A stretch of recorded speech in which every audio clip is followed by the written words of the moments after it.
gloria a Dios. El domingo pasado, según YouTube me ha contado, ¿cuál fue el mensaje? ¿Cuál fue el título del mensaje? Amén, amén. El amor de Dios, un amor real, un amor súper real. Y bueno, hay un corito muy bonito de los niños, ¿no? Cuán grande es el amor de Dios, tan alto, tan ancho, tan profundo. Y ese amor de Dios es el tiempo de manifestarlo. El amor de Dios se muestra en muchas maneras. Ese amor eterno, ese amor gigantesco ha llegado a nuestras vidas. Y quizás tú y yo no alcanzamos a entenderlo totalmente, quizás tú y yo necesitamos renovar nuestra mente, es decir, que quitar nuestros conceptos de lo que es el amor para poder conocer el amor de Dios, pero ahí está el amor de Dios. Y el miércoles se nos habló de cómo ese amor se manifiesta en cosas tan prácticas como no cortar la higuera, sino vamos a darle una oportunidad para que la higuera dé fruto, porque ese es el plan de Dios, que demos fruto. Dar un pequeño codazo al que está a tu lado. El amor de Dios va a dar fruto, dile. Vamos, en tu vida. Aleluya. Oh, aleluya. Y la buena noticia que tengo para todos nosotros en esta mañana se resume en 3 palabras. Y la buena noticia es: amarás a muchos. Amarás a muchos. No sé, quizás has entrado odiando a alguno, quizás no te amas ni a ti mismo, pero después de esta palabra vas a ver que con Jesús amarás a muchos. Si estuviéramos en Cádiz diríamos muchos, a muchos. Así que recuerda al que está a tu lado y dile: vas a amar a muchos. Aleluya. Bueno, ¿y cómo? Algunos dirán: ¿cómo se hace esto, no? ¿Cómo es que yo, conociéndome a mí mismo, voy a amar a muchos? Bueno, porque cuando Jesús está en tu vida, tú haces lo mismo que Jesús. Te ocurren las mismas cosas que le ocurrían a Jesús. Y Marcos capítulo 3 es un capítulo fascinante de la vida de Jesús, porque nos enseña cómo Jesús atraía a las personas, cómo Jesús convocaba. Dice en Marcos 3:8, 3:7, Jesús se retiró al mar con sus discípulos y le siguió, ¿qué cosa? Gran multitud de Galilea y de Judea, de Jerusalén y Idumea, del otro lado del Jordán, de los alrededores de Tiro y de Sidón, oyendo cuán grandes cosas hacía. ¿Qué dice otra vez? Grandes multitudes vinieron al culto, a la reunión, al estadio, a él, era lo único que le importaba a la gente, él. Y Jesús atraía grandes multitudes, no solamente 1, 2, 500, miles y miles de personas buscaban a Jesús. Y caminaban kilómetros para llegar a Jesús. No es que Jesús estaba al alcance del bus, no había coche, no había patinete eléctrico, pero las multitudes venían a Jesús. Y ¿sabes que esta misma expresión se repite en Marcos 3:20? Poquito después dice: y se agolpó de nuevo a la gente. Se agolpó donde estaba Jesús, de modo que ni tiempo para comer pan tenían ellos. Y sabes que Jesús, que vino a mostrarnos, a alcanzarnos con el amor de Dios. Jesús amó como Dios ama, amó hasta el fin, amó con amor perfecto y amó a muchos. Y qué bueno que amó a muchos, porque en esos muchos estamos nosotros incluidos. Él amó a muchos. Él no amó a un pequeño y selecto grupo de seguidores con los cuales compartía todos los fines de semana. Él no era un hombre de élite. Jesús amó a muchos. Y el amor de Dios es tan grande porque es un amor diseñado para alcanzarlo todo, para alcanzarlo todo, para alcanzarlo todo. ¿Sabes que hay personas que son muy amorosas con su canario o su gatito? Uno dice, me gustaría ser el gatito de esta persona, porque recibe tanto que, hombre, casi me da ganas de ser gatito o ser canario.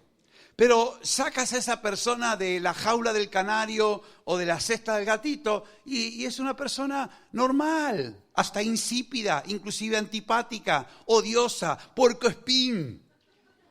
Porque su amor, y algunos dicen, bueno, pero yo no solamente, hombre, amo a mi gato, también amo a mis hijos. Bueno, vamos bien, vamos mejor, ¿no? Y está bien, pero Jesús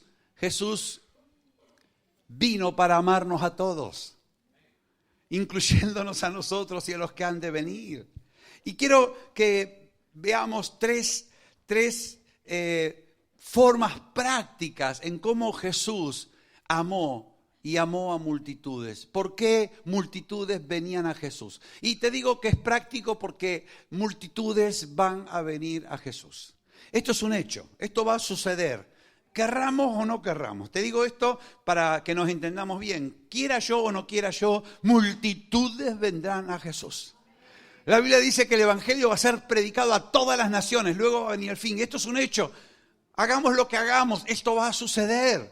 El conocimiento de su gloria va a llenar la tierra. Querramos, no querramos, esto va a suceder. El reino de Dios va a venir con poder. Esto va a suceder. ¿Sabes que la Biblia es el spoiler más grande que existe? Porque la Biblia cuenta que el fin de la historia es una multitud que nadie puede contar, de toda tribu, pueblo, lengua y nación, adorando al Señor en el cielo.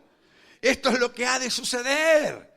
Quizás yo leo los diarios y digo, esto vamos mal. Quizás yo me miro al espejo y digo, esto se hunde todo. Pero el Señor dice, tranquilo, el final de la historia es que miles y millones de toda lengua, pueblo y nación terminarán adorándome. Terminarán bajo mi reino porque habrán conocido mi amor, porque habrán reconocido a Jesús el Hijo de Dios. Por eso es que tú y yo necesitamos prepararnos para multitudes, prepararnos para multitudes, prepararnos para multitudes. Y digo esto a propósito porque, como muchas veces repetí, no está de moda tener hijos, está de moda el ser 2 y como mucho 3 en casa. Pero el Señor tiene una casa más grande y la mente del Señor es muchos hijos. Diga conmigo, muchos hijos. Pecha de hijos. Hijos a tope. Nadie ahora ya dejaron de repetirlo. Ya. Que el complejo de hijo único no se apodere de ti. El hijo único dice todo para mí, mi papá para mí, mi mamá para mí, y lo mío es mío y no comparto nada con nadie. Pero no es cierto. Así que en Marcos vemos cómo miles y miles vienen a Jesús. ¿Y por qué? Marcos 3:1 dice que Jesús entró en una sinagoga y había allí un hombre que tenía seca una mano, aparentemente un accidente, una enfermedad, tenía paralizado una extremidad. Y dice que estaban allí muchos acechando a Jesús porque era sábado. El día de reposo no se podía hacer trabajo. Y entonces había muchos acechando a Jesús a ver si lo sanaría o no lo sanaría. Qué bueno que esta gente tenía fe porque sabían que Jesús podía sanarlo. Lo malo es que estaban acechando para poder acusarle. Entonces Jesús le dice al hombre, mira, levántate y ponte en medio. Y entonces Jesús le dice, a ver, pregunta del millón. ¿Es lícito en los días de reposo hacer bien o hacer mal? ¿Tú qué dices? ¿Cómo? Correcto. Si no haces bien, haces el mal. Eso es lo que dice la Biblia. Si no hacemos lo bueno, es que estamos haciendo lo malo. Y entonces Jesús le dijo, ¿salvar la vida o quitarla? ¿Tú qué dices? Salvar la vida. Si no salvo la vida, pues le quito la vida a alguien. Esto también es una realidad. Y entonces la gente callaba, Jesús, muy triste, y enojado por la dureza de los corazones, le dice al hombre, extiende tu mano, y al momento la mano le fue restaurada sana. Claro, cuando salen los fariseos, empiezan a planificar, junto con los herodianos, eran dos grupos del movimiento religioso judío, para destruirle. Pero Jesús se retira al mar con sus discípulos y ahí es donde le sigue esa gran multitud. Era tanta la multitud que en Marcos 3:9 le dice a sus discípulos, por favor, tenedme la barca siempre lista, porque el gentío era tal que corría riesgo de que lo oprimiesen. Entonces la estrategia de Jesús era, se subía a la barca y desde la barca le ministraba a la multitud. ¿Por qué? ¿Por qué la gente se enloquecía por ver a Jesús? ¿Por qué la gente, miles y miles venían? Porque Jesús había sanado a muchos. Porque Jesús había sanado ¿a cuántos? A muchos. Dice de tal manera que por tocar a Jesús, los que tenían plagas caían sobre él. Increíble, increíble. Isaías profetizó que él iba a tomar nuestras enfermedades. Y cuando Jesús vino, esto se cumplió literalmente. Las enfermedades caían sobre Jesús y la persona decía, ¡uy, soy libre! Se me fue la gripe, se me fue el dolor de cintura, se me fue la artrosis, se me fue el cáncer, se me fue el tumor, se me fue la infección. Cayó sobre Jesús.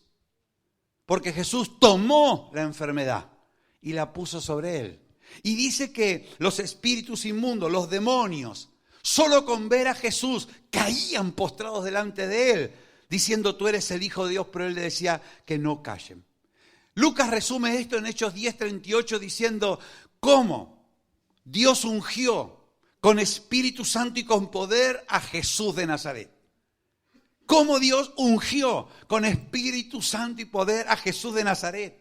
Y cómo Jesús, ungido con Espíritu Santo y poder, anduvo haciendo bienes. Diga conmigo, haciendo bienes. Haciendo bienes. Y sanando a todos los oprimidos por el diablo, porque Dios estaba con él. Así que Jesús, con el poder de Dios, con el poder del Espíritu Santo, anduvo haciendo bienes. Haciendo bienes. Por eso él le pregunta, ¿es lícito hacer bien o es lícito hacer mal? ¿Para qué estamos? ¿Para hacer bien o para hacer mal? Estamos para hacer bien.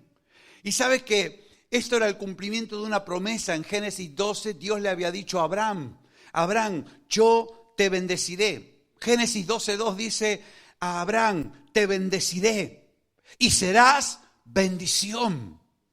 Y esto es una promesa que Dios le hace a Abraham. Cuando Dios creó todas las cosas, dijo, esto es bueno. Cuando Dios se le aparece a Abraham, dice, Abraham, te voy a hacer bien, pero tú vas a hacer bien a muchos. Y tu simiente va a bendecir a todas las naciones de la tierra. Y Jesús vino para bendecir a la humanidad, a todas las familias de la tierra. Y yo no sé qué piensas tú de Dios, pero el plan de Dios es bendecir. El plan de Dios es hacer bien. El plan de Dios no es enviar males. El plan de Dios no es maldecir. Y Jesús encarnó, Jesús mostró, Jesús cumplió esta promesa. Por eso dice en 1 Pedro 3:9, no devuelvas mal por mal. ¿Cuál es el problema de que si te hacen mal tú se lo devuelvas? Que te sales del plan de Dios. Dice, no devuelvas mal por mal, no devuelvas maldición por maldición. ¿Cuál es el problema de que si alguien habla mal de ti, tú hables mal de él? Es que te sales del tiesto, te sales del plan de Dios, te desconectas de Dios. ¿Por qué? Pedro dice, sabiendo que fuisteis llamados para heredar bendición, bendice. Sabiendo que eres un heredero de bendición, significa que estás para bendecir. Nuestra vida es una vida para recibir bendición y para bendecir. ¿Y qué significa bendecir? Hablar bien. Por eso dice, no hables mal. Ay, pero que yo me tengo que desfogar. Pues no te vas a desfogar, porque de lo que hables te alimentarás. Si hablas mal, mal te sentirás después. Porque tú estás para bendecir. Tú estás para hacer bien. Dios te bendice para bendecir. ¿Por qué? Porque ese es el plan de Dios. Te bendeciré y serás bendición. Y Jesús vino a cumplir. Por eso Jesús toda su vida se dedicó a hacer bienes, a bendecir. ¿Y qué significa bendecir? Porque normalmente venimos al culto y decimos, hermano, Dios te bendiga, bendición, está muy bien. Pero bendecir es algo más que una palabra. Bendecir significa otorgar un hecho, otorgar algo. Hay personas que viven aterrorizadas porque dicen, es que a mí me han maldecido. Y viven atemorizadas y no les falta razón porque la maldición invita a Satanás a destruir una vida.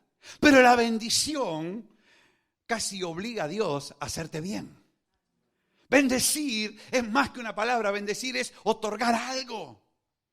Algo que puede ser espiritual, algo que puede ser emocional, algo que puede ser material. La bendición de Dios te enriquece y no te añade tristeza.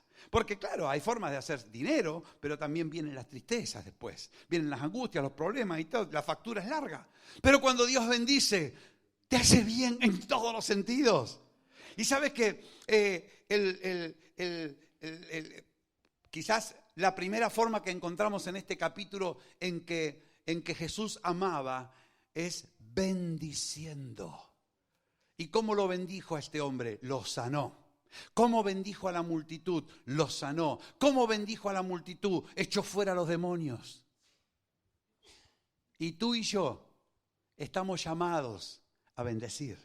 Tú y yo estamos llamados a hablar bien. Tú y yo estamos llamados a impartir algo bueno. Tú y yo estamos llamados a sanar enfermos. Tú y yo estamos llamados a echar fuera demonios, a hacer algo que ninguna otra persona puede hacer. Porque mira, a ver, hay gente que puede dar dinero, pero no puede dar bendición con el dinero. Y tú y yo podemos bendecir con el dinero. Y eso solo Dios lo puede hacer a través nuestro. Lo que quiero decirte es que amaremos a muchas personas porque vamos a bendecirlas. Amar a muchos significa bendecir a muchos. Y sabes que la bendición para muchos normalmente empieza con una persona. En la sinagoga había un solo hombre enfermo, pero luego vino una multitud. Y cuando tú amas a muchos, comienzas por uno. Comienzas por el que está más cerca. Comienzas a hacer lo que solamente el Señor puede hacer. Y esa puerta te va a llevar a muchas personas. Te va a llevar a muchas personas. Tú puedes, no voy a hacer ningún tipo de apuesta con los que me escuchan, pero tú puedes hacer la prueba tranquilamente. Bendice. Y te digo, incluso bendice de palabra. Una vez entré en un almacén de mi calle y dije, paz sea este negocio. El hombre me dijo, ¿qué quiere? Yo le dije, deme 200 gramos, por favor, de jamón. Y me los dio y me fui.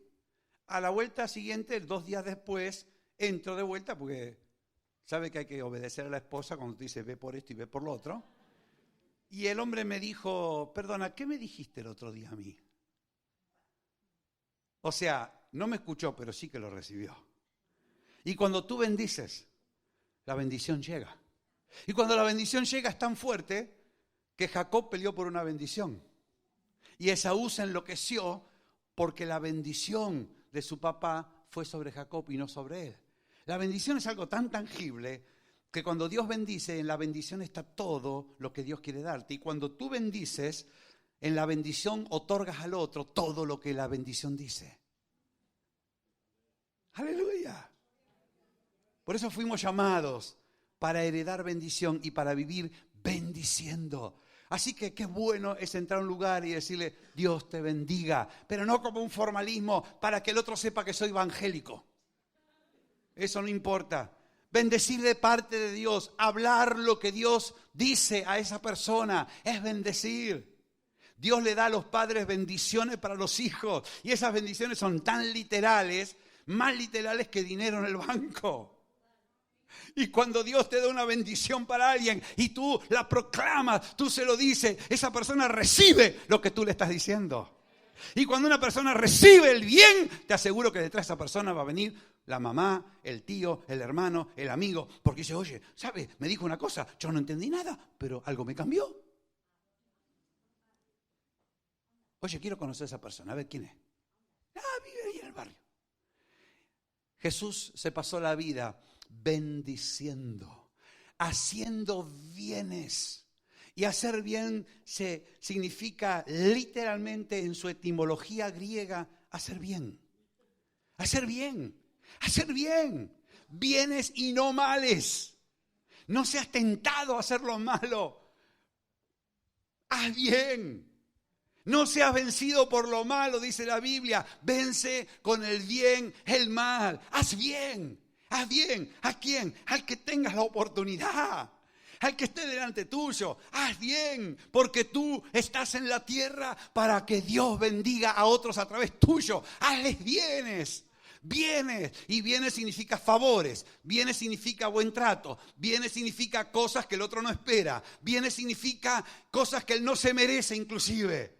Pero cuando tú haces bienes, algo ocurre y las multitudes comienzan a venir a ti, mejor dicho, a Jesús a través tuyo.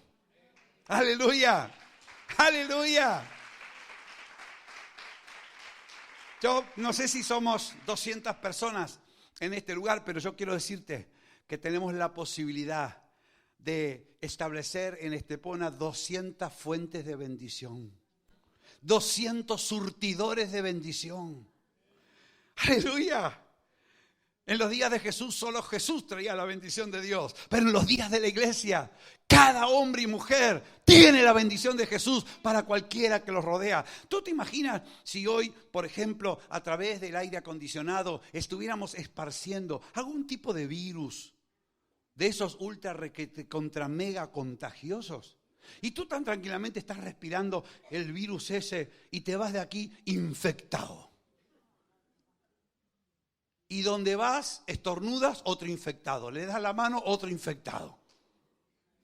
¿Tú te imaginas? En una semana Estepona es emergencia nacional. No más por el brote de virus raro que los 200 que estamos aquí esparcimos. Pues yo te digo que si tú y yo creemos lo que el Señor dice, que hemos sido bendecidos para bendecir, en una semana, en 2 semanas, Estepona puede estar inundada de bendición, porque donde hay un creyente hay bendición, y esa bendición pasa de hombres a otros, a mujeres, a niños, a ancianos. ¡Aleluya! ¡Qué bueno! ¡Qué bueno! Así que no te retengas. Bendice al cajero del súper. Bendice a tu jefe. Bendice a tus compañeros. Bendice a tu profe. Así ese más desagradable, al inaguantable, al tostón. Dile, Dios le bendiga, profesor. Gracias por enseñarme. ¿Qué le pasa a este niño? ¿Está enfermo? No, está bendecido y ahora bendice. No maldigas. Cierra la boca. Callemos, no. Refrenemos los labios de hablar mal. Aunque tuviéramos la razón, porque igual tenemos razón en lo que decimos. Pero no estamos para hablar mal, estamos para bendecir. Aleluya. ¿Sabes? Lo segundo que encontramos en este pasaje tan fascinante de la vida de Jesús es que Jesús amó a muchos porque Jesús tenía un equipo. Mira, dice en Marcos 3:13, Jesús subió al monte y llamó así a los que él quiso. Y vinieron a él y estableció a 12 para que estuviesen con él y para enviarlos a predicar, para que tuviesen autoridad para sanar enfermos y que tuviesen autoridad para echar fuera demonios. Esto era bastante lógico, porque si tú te pones en el lugar de Jesús y tienes que tener una barca porque hay tanta gente que te pueden oprimir, es obvio que tú no llegas a todos. Y entonces, ¿qué hizo Jesús? Pues vamos a multiplicarnos, vamos a armar un equipo. Yo solo no puedo con la multitud, yo necesito ayuda. Dijo, vengan 12. Y cogió a 12. Y lo primero que tuvieron que hacer era estar con Jesús. Qué fácil, ¿no? Y luego les dio autoridad para sanar enfermos, para echar fuera demonios. Y tú estás pensando, sí, pero yo no soy del círculo de los 12. No importa, después llamó a 70, Lucas capítulo 10 dice que llamó a 70, primero a 12, los mandó a hacer lo mismo que él hacía. Ellos fueron, cuando volvieron, envió a 70. Y tú dices, ay, pero yo no soy del grupo de los 70, no soy del Dream Team de Jesús. Pero Jesús, cuando se fue al cielo, dijo, ahora vayan ustedes y hagan lo mismo que yo. Prediquen el evangelio, hagan discípulos, sanen enfermos, echen fuera demonios, de gracia recibieron, den de gracia. Las mismas cosas que yo hice, el que cree en mí las va a poder hacer también. No el que sea perfecto, el que cree en mí. No el que tenga muchos años de escuela de ministerio, el que cree en mí. El que cree en mí. El que cree en mí. Ahora, el que cree en mí hace la escuela de ministerio, aclaro. No te hagas el vago ahora porque... Pero el que cree en mí. Tú crees en Jesús. Tú crees en Jesús. Pues vas a hacer las mismas cosas que Él. No, pero a mí no me sale. Te va a salir. No, pero yo lo intenté y no me resultó. Sigue insistiendo. Thomas Alva Edison hizo 1600 ensayos antes que la lamparita le funcionara. Tú no vas a hacer Mira, te aseguro que no vas a orar por 1600 personas antes de que alguien sea sanado. No puedo apostar. Mi religión me lo prohíbe. Pero mira, es la prueba. Desafío. Reto domingo. El Chandy Challenge. Escucha, ora por 1600 personas. Después me cuenta en qué número el Señor hizo un milagro a través tuyo. No vas a llegar a 1600. Te aseguro, Bendice, bendice, bendice. Y Jesús armó un equipo y tú eres parte del equipo. Dile que está a tu lado, soy parte del Dream Team de Jesús. Vamos, díselo, declárate, vamos. Date a conocer, no te ocultes. Del Dream Team de Jesús, del equipo de Jesús. Soy del staff de Jesús. Aleluya. Aleluya. Y sabes que amaremos a muchos porque vivimos para bendecir y amaremos a muchos porque somos parte del equipo de Jesús. ¿Y sabes lo que hacía el equipo de Jesús cuando venía una multitud? ¿Quién sabe? ¿Qué hacía el equipo de Jesús cuando venía una multitud, un mogollón de gente? Venga, arriesga. Se sentaban en la piedra más alta para ver el partido. ¿Qué hacían? No sabes. Vale, yo te lo digo. Atendían a la gente. Atendían a la gente. Lee cuando Jesús multiplica panes y peces para una multitud. ¿Qué le dice? Denle vosotros de comer. Atiendan a las personas. Atiendan a las personas. Atiendan a las personas. Porque Jesús trabaja en equipo. La iglesia somos el equipo de Jesús. Nadie dijo amén, olé, ni gloria a Dios, ni... Y aparte quiero decirte, si eres del Barça, el Barça puede perder. Si eres del Real Madrid, el Real Madrid puede perder. Si eres del Atlético, idem. Y puedo seguir, si eres de Boca o de Independiente, del Deportivo o del Peñarol, lo mismo puede perder. Pero el equipo de Jesús nunca va a perder. La iglesia del Señor va a permanecer en victoria hasta que el Señor venga por ella. Aleluya. Gloria a Dios. Gloria a Dios. Y tú eres parte del equipo de Jesús. Tú no vas solo, tú vas de parte de Jesús. Él te da su autoridad, Él te da su poder, Él te da su ayuda. Cuando los discípulos salieron, Él salió con ellos, confirmando la palabra con las señales que le seguían. Así que cuando tú entras en el Mercadona, perdón, no estoy haciendo publicidad, cuando entras en tu supermercado habitual y se te ocurre, porque el Señor te puede decir a una persona, oiga, usted sabe que el Señor le va a ayudar a usted.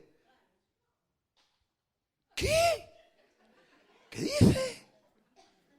Que el Señor le va a ayudar a usted con su problema familiar. Y la persona empieza a llorar porque tiene un problema familiar. Y dice, ¿cómo este desconocido sabe? Y dice, ¿y usted de dónde sacó esto? Me lo ha dicho Jesús, que la ama. Fácil. Y en ese momento Jesús está contigo, tocando a esa persona, convenciendo a esa persona.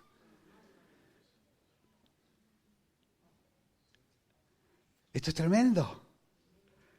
Eres del equipo de Jesús. Tú vives para bendecir, pero es parte de un equipo. Para eso Jesús te llamó. Para hacer la obra a través tuyo. ¿Sabes? Quiero terminar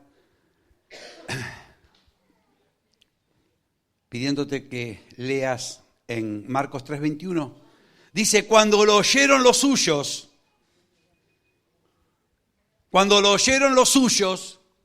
vinieron para apoyarle, para prenderle. ¿Por qué querían prenderlo? Porque decían, está pirado. Yo ya lo decía. Tanto ir a la iglesia va a terminar majara.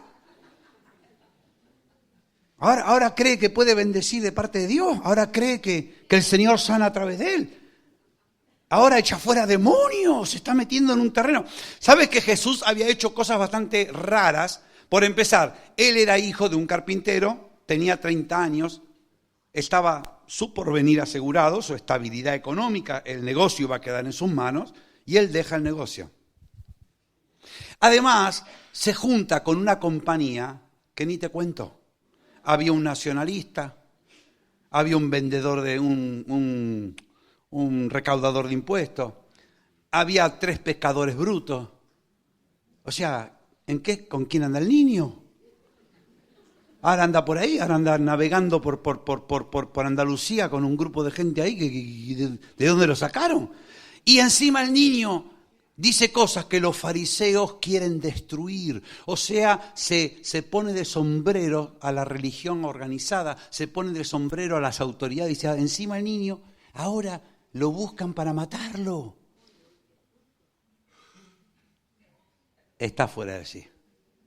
Vamos a recuperar al niño, vamos a ingresarlo. Conozco un buen psiquiatra que le va a dar unas pastillitas para que se le acabe la locura. Vamos a ingresarlo. Bueno, esto es grave, pero lo más grave viene a continuación. Dice Marcos 3:22, los escribas que habían venido de Jerusalén, los teólogos, los religiosos, decían, no está loco, señora. Tranquilo, señora María, su hijo no está loco. Menos mal, está endemoniado. Lo que pasa es que está tan endemoniado que tiene a Belcebú. Y por eso él echa fuera demonio, porque tiene al demonio más gordo de su lado. Fíjate qué tremendo. Pero Jesús contestó a esto con mucha claridad.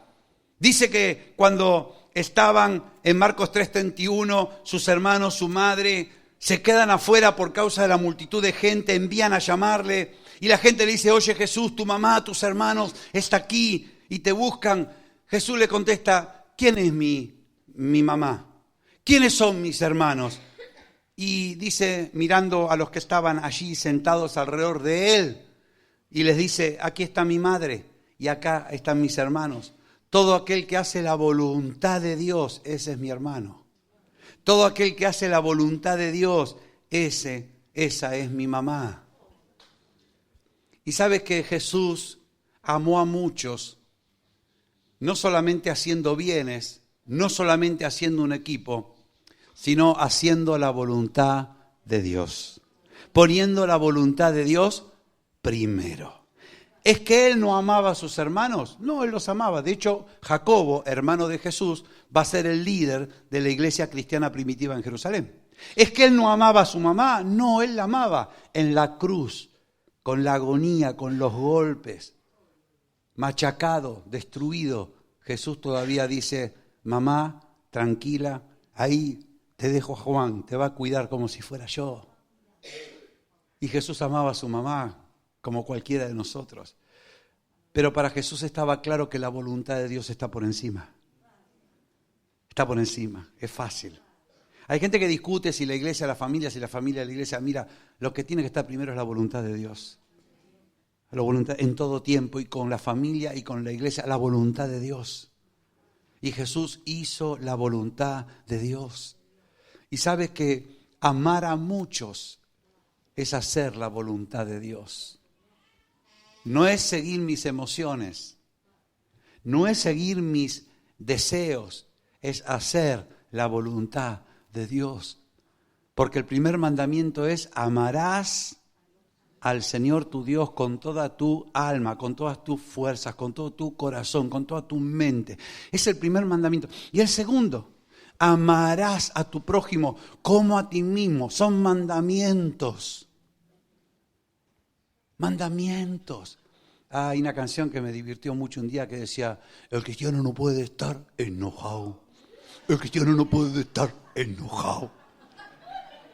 Bueno, no sé si te gusta el ritmo, pero dice una gran verdad. ¿Y por qué no puedo enojarme como cualquier hijo de vecino? Porque Dios te manda a amar. Amar. Amar es un mandamiento. Es el más importante. Todo lo que encuentres escrito en la Biblia siempre se puede resumir en: ama a Dios con todo tu ser y ama a tu prójimo como Él te ama a ti. Es fácil. Y amar siempre es guardar sus mandamientos. Y sabes que cuando los fariseos le dijeron: lo que pasa es que tú estás endemoniado hasta las orejas,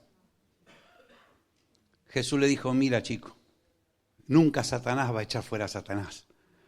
A ver, si una casa se divide, esa casa cae. Si Satanás se echa fuera a sí mismo, Satanás está perdido.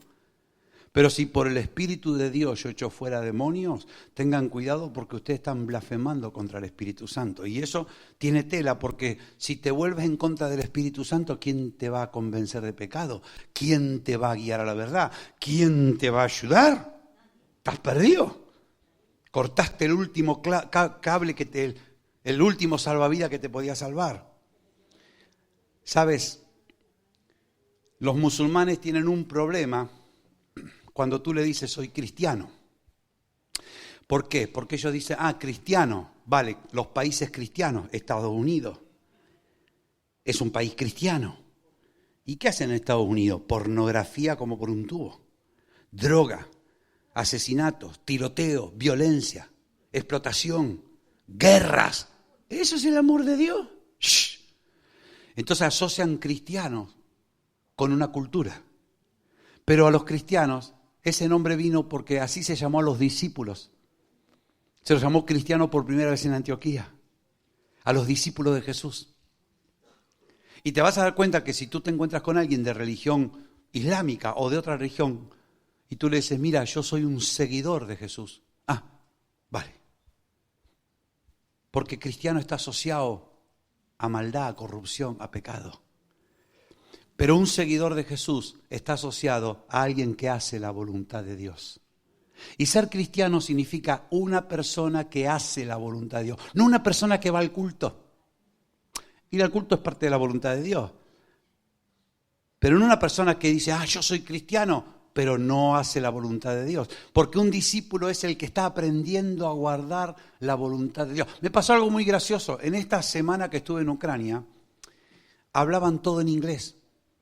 Todo en inglés, todo es inglés, todo, No había, uno solo hablaba español porque es un misionero que está en España. Y yo friéndome la cabeza tratando de entender todo lo que es en inglés y después hablar yo en inglés. Y yo sé que tengo que hablar en inglés, yo sé que no hablo inglés bien. Digo: Señor, ¿qué hago? Ya está, digo, yo voy a decir que estoy aprendiendo inglés. Y es la verdad, porque si hago algo bien, me dicen: bueno, el tipo está aprendiendo. Y si hago algo mal, me dicen: el tipo está aprendiendo. Así que yo resolví mi conflicto. Yo digo, me dice: ¿Do you speak English? I am learning English. Ya está, listo. ¿Y sabes una cosa? ¿Are you a Christian? ¿Eres tú un cristiano? Entonces yo estoy aprendiendo a seguir a Jesús. Resuelto el problema. Estoy aprendiendo a hacer su voluntad. Estoy aprendiendo a ser obediente. ¿Me sale? Estoy aprendiendo. ¿No me sale? Estoy aprendiendo. Porque eso es ser un discípulo, alguien que está comprometido con aprender a hacer lo que el Señor quiere. ¡Aleluya! Y cuando tú y yo nos comprometemos con aprender a hacer lo que Dios quiere, nosotros amamos a los demás. ¿Los amamos perfectamente? No, pero estamos... ¿Los amamos bien? Estamos aprendiendo. Tu esposa te da un premio porque la amaste, querida, estoy aprendiendo. Tu esposa te tira una sartén por la cabeza porque no la amaste, querida, estoy aprendiendo. Pero si estás comprometido a amar a tu esposa, te aseguro que la vas a bendecir. Te aseguro que va a ver que eres de Jesús. Te aseguro que otras esposas le preguntarán a esa esposa, oye, ¿qué tiene tu marido? Que busco lo mismo para el mío. ¿Cuántos están listos para bendecir a muchos? Cierra tus ojos por un momento. Ahí donde estás y como un día Dios le dijo a Abraham,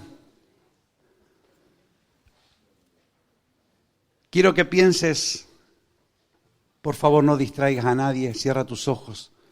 Es el momento importante de la mañana. Quiero que pienses en un cielo de noche, lleno de estrellas. Por un momento. Un cielo de noche lleno de estrellas. Un día Dios le dijo a Abraham, Abraham, mira el cielo. ¿Ves las estrellas, Abraham? Sí, Señor. Cuéntalas. Así va a ser tu descendencia. Incontable. Como las estrellas que hay en el cielo, como la arena que hay en la mar. Dios nos amó y envió a Jesús para cumplir esa promesa. Por eso Jesús amó a muchos. Jesús nunca se limitó a su familia, a sus amigos, a sus vecinos. Por eso Jesús recorrió toda Galilea. Por eso Jesús en la cruz murió por todos nosotros. Porque amó a muchos. Así van a ser las personas que tú vas a amar. Muchas, muchas, muchas. No solamente tu familia, no solamente nuestros amigos, no solamente nuestros vecinos, muchos, muchos. Muchos. Mucha gente viene a Jesús. Mucha gente va a venir a Jesús a través tuyo. Hoy no lo puedes imaginar. Por eso te pido que mires un cielo nocturno lleno de estrellas. Porque muchos, muchos van a conocer la bendición de Dios a través tuyo. Quizás va a empezar con 1 o con 2 o 3, pero por eso van a empezar a llegar a ti. A través tuyo la bendición de Dios va a correr. La bendición de Dios va a infectar la ciudad donde estás. Porque tú eres bendecido para bendecir. Porque tú eres parte del equipo de Jesús. Y Jesús desde el cielo quiere seguir bendiciendo la tierra. Tú eres parte del equipo de Jesús para que la bendición llegue a todos los rincones. Y si Jesús te habla de otro país o de otro grupo, de otra ciudad, de otra nación, es porque Jesús quiere que la bendición llegue. Porque tú vives aprendiendo a hacer la voluntad de Jesús. Porque esa es la voluntad de Dios. Porque ser cristiano significa aprender a hacer la voluntad de Dios. Y el anhelo de Dios es que los hombres y las mujeres le adoremos, nos postremos delante de Él. Lo aceptemos como el Señor de nuestra vida, no tan solo como el que yo creo, sino como al que yo obedezco, al que yo le hago caso. Por encima de todo está el Señor. Te bendeciré y vas a ser bendición. Esta es la promesa que tú tienes sobre tu vida. El Señor ya te ha bendecido y ya eres una bendición para los que te rodean. Pero no te quedes en los que te rodean. Mira más allá. Comienza a soñar con decenas de personas, centenares, miles, que reciben la bendición de Dios a través tuyo, a través de las personas a las cuales tú enseñas a seguir a Jesús, les predicas a Jesús.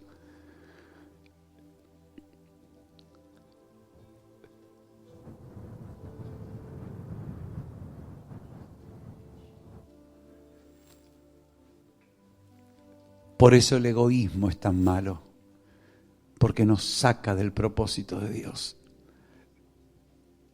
Por eso el hacer mal, el hablar mal, el Señor te pide que dejes de hacerlo. Por eso el actuar en forma solitaria, cuando somos parte del equipo de Jesús, nos aparta de Él. Por eso hacer su voluntad es lo más importante. Buscar la voluntad de Dios. Hacer porque el Señor lo pide. No porque las personas te obligan o porque perderías algo, es porque Dios te lo pide. El que hace la voluntad de Dios permanece para siempre. El que hace la voluntad de Dios tiene éxito. Le va bien. A la postre le va bien siempre. Aprender a hacer lo que el Señor nos pide, nos ordena, nos manda, es lo mejor que podemos hacer. Enseñarle a alguien a guardar la palabra de Dios es lo que Dios quiere. Ninguno somos perfectos. Nos equivocamos, fallamos, pero estamos comprometidos con aprender de Jesús a hacer su voluntad.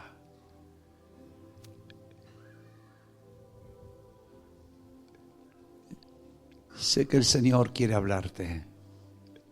Sé que el Espíritu Santo está dando visión. Sé que el Señor a alguno le está sorprendiendo. Nunca pensé que iba a amar a muchas personas. Nunca pensé que iba a bendecir a tantas personas. Pero el Señor sí que lo ha pensado. Y ese es el plan que Dios tiene con tu vida, que seas una bendición, que hagas bienes, que sanes enfermos, que eches fuera demonios, que des gratuitamente lo que gratuitamente recibiste. Dios tiene ese propósito para tu vida. Para eso Dios te ha creado, te ha salvado. Para que hagas su voluntad, para que le adores.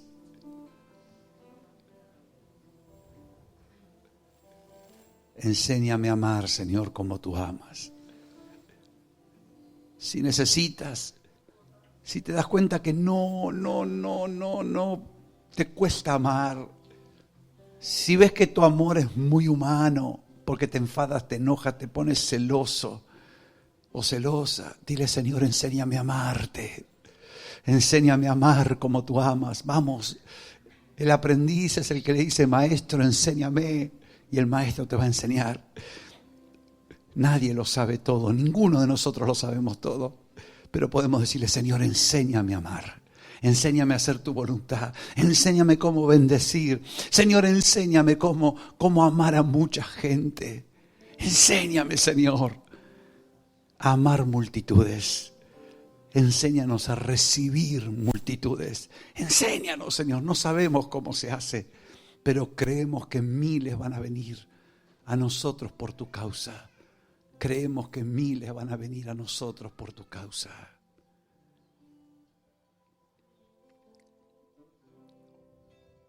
Te invito a ponerte en pie donde estás y levantar tus manos al cielo un momento.